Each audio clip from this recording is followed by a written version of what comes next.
Hello cuties, अभी हाल ही में नेहा कक्कड़ का एक सॉन्ग आया है लॉलीपॉप, जिसको लेके नेहा कक्कड़ को काफी ज्यादा ट्रोल किया जा रहा है। आज के इस वीडियो में हम डेडिकेटली नेहा कक्कड़ के बारे में बात करेंगे, उसके पास्ट के बारे में बात करेंगे और उसके फ्यूचर के बारे में बात करेंगे। सो गाइज, हम नेहा कक्कड़ के शुरुआती जीवन के बारे में बात कर लेते हैं। उनका जन्म एक साधारण पंजाबी परिवार में हुआ। नेहा कक्कड़ बचपन से ही गाना गाया करती थी, लेकिन शुरुआत उन्होंने भजन से की थी। मैया को सुनाओ छोलिया मुरादो वाली, छोलिया मुरादो वाली भर भर के ले जा।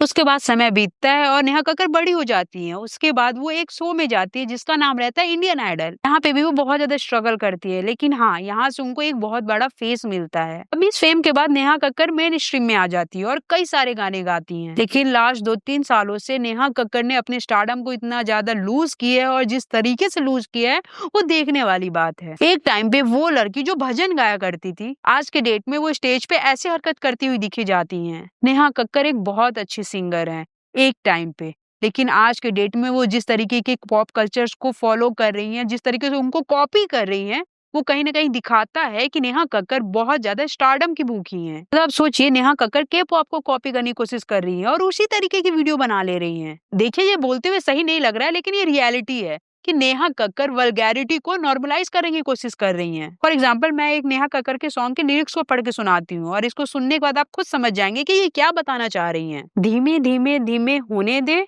भीगे भीगे भीगे भिगोने दे, आहा आहा आह। मैंने इस वर्ड को तो बहुत नॉर्मली बोला है, लेकिन जब आप इस गाने को सुनेंगे तब आपको समझ में आएगा कि इस तरीके के वर्ड कहाँ यूज होते हैं। अब ऐसा नहीं कि नेहा कक्कड़ सिर्फ एक ही गाने में ऐसा किए हैं, इनके हर दूसरे गाने में ऐसे ही तरीके के वर्ड यूज हुआ करते हैं। जैसे कि आप इस लिरिक्स को पढ़ के देखिए, तू प्यासा है मैं पानी सनम, देखेगा क्या जवानी सनम। अब मैं इस लाइन के ऊपर क्या ही बोलूं, ये गाना सुन के आपको खुद ही पता चलेगा कि ये क्या बताना चाह रहा है और उसके बाद ये किस चीज को नॉर्मलाइज करने की कोशिश कर रही हैं। इनफैक्ट जिस तरीके की नेहा कक्कड़ कास्टिंग करती है, उसको देखने से समझ में आ जाता है कि किस तरीके से नेहा कक्कड़ इंफीरियरिटी कॉम्प्लेक्स इसकी शिकार है। देखिए, नेहा कक्कड़ की हाइट थोड़ी सी कम है और इसमें कोई प्रॉब्लम भी नहीं है, क्योंकि ये एक नेचुरल चीज है, ये किसी की भी हो सकती है। लेकिन नेहा को सीरियसली बहुत ज्यादा इंफीरियरिटी कॉम्प्लेक्स है, इसलिए जब भी वो कास्टिंग करती है वो इसी तरीके की कास्टिंग करती हैं कि जिसमें सारे को एक्टर्स नेहा कक्कड़ के ही हाइट के होते हैं। नेहा इतनी ज्यादा शिकार है कि वो अपने को एक्टर्स को अपनी ही हाइट की रखती हैं। अब अपने हाइट को लेके या अपने गेटअप को लेके किस तरीके से परेशान है, ये आपको समझ में आ गया होगा। इनफैक्ट जो नेहा कक्कड़ का रिसेंट सॉन्ग है लॉलीपॉप,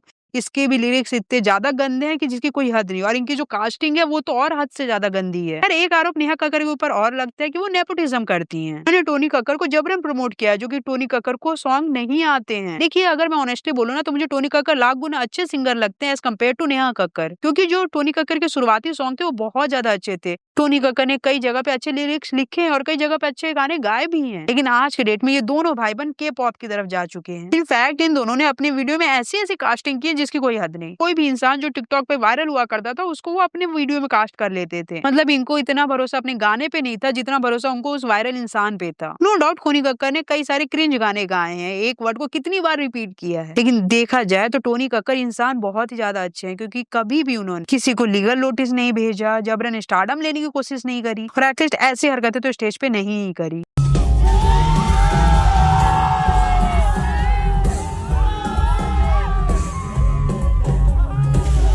हाल ही में बांग्लादेश में एक बहुत ही बड़ा इंसिडेंट हुआ बांग्लादेशी हिंदूज के साथ, और उसी बीच टोनी कक्कड़ ने एक गाना उनके लिए भी गाया।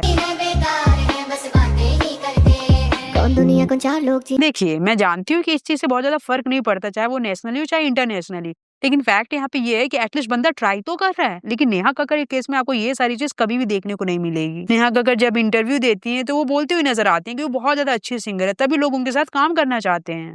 एक्चुअली ये बात बतानी थी जो लोगों को नहीं पता है, मैंने अभी तक जितने भी गाने गाए हैं उन सब गानों को जितने भी टॉप के सिंगर्स हैं उन सब ने गाया है और मैंने भी गाया है, क्योंकि मैं सबसे अच्छा गाती हूँ, इसलिए मेरी आवाज रखी जाती है। And I am very proud of my self कि कोई भी गाना मेरे आगे लेके आ दो एंड आई किल इट। लेकिन जब हम स्टेज रियलिटी देखते हैं तो हमें कोई और ही तस्वीर देखने को मिलती है। जैसे कि हम जानते हैं कि आतिफ असलम ने जब गाना शुरू किया तब वो क्या थे, और जब नेहा कक्कड़ ने गाना शुरू किया था तब वो क्या थी।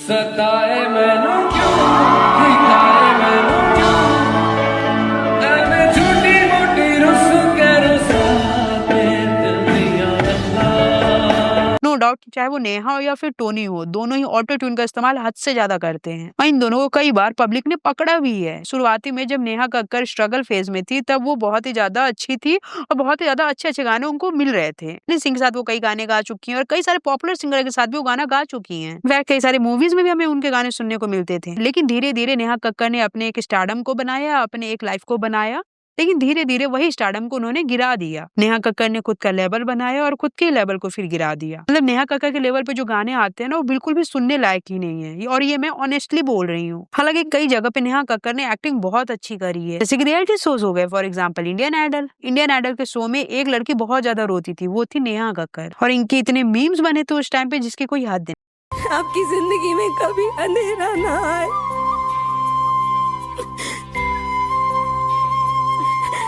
आप इमोशनल है ये अच्छी बात है, लेकिन आप इतने ज्यादा इमोशनल है ये बिल्कुल भी अच्छी बात नहीं है। और अगर आप इतने ज्यादा इमोशनल ही है तो आप अपने फैन का भी ख्याल रखिए।